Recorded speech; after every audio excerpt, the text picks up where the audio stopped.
இந்த குளிர்காலத்தில் evening time bajji சாப்பிட்டா எப்படி இருக்கும்? அதே ஹெல்தியான வெர்ஷனில் ட்ரை பண்ணி பார்க்கலாம். இன்றைக்கி கற்பூரவள்ளி இலையில தான் நான் பஜ்ஜி ரெடி பண்ணி சாப்பிட்டேன். இது வந்து நிறைய மருத்துவ குணங்கள் இருக்குது. காஃப் கோல்டுக்கு ரொம்ப நல்லது.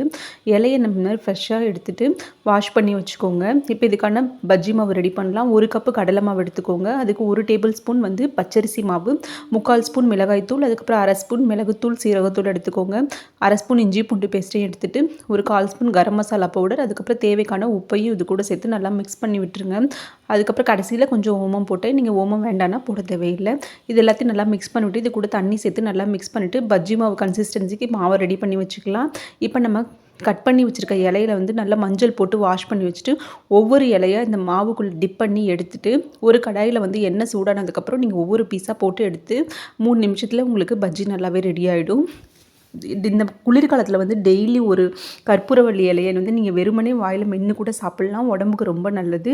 இது டீடாக்ஸ் பண்ணுறதுக்கும் ஹெல்ப்பாக இருக்கும். இந்த குளிர்காலத்தில் வந்து சளி, இருமல், அதுக்கப்புறம் வறட்டு இருமல் இந்த மாதிரி பிரச்சனை வரும்போது இந்த மாதிரி நீங்கள் துளசி, அதுக்கப்புறம் வந்து கற்பூரவள்ளி இலையெல்லாம் போட்டு நீங்கள் கஷாயம் கூட ரெடி பண்ணி சாப்பிட்லாம். நம்ம உடம்புக்கு ரொம்ப நல்லது. ட்ரை பண்ணி பாருங்கள்.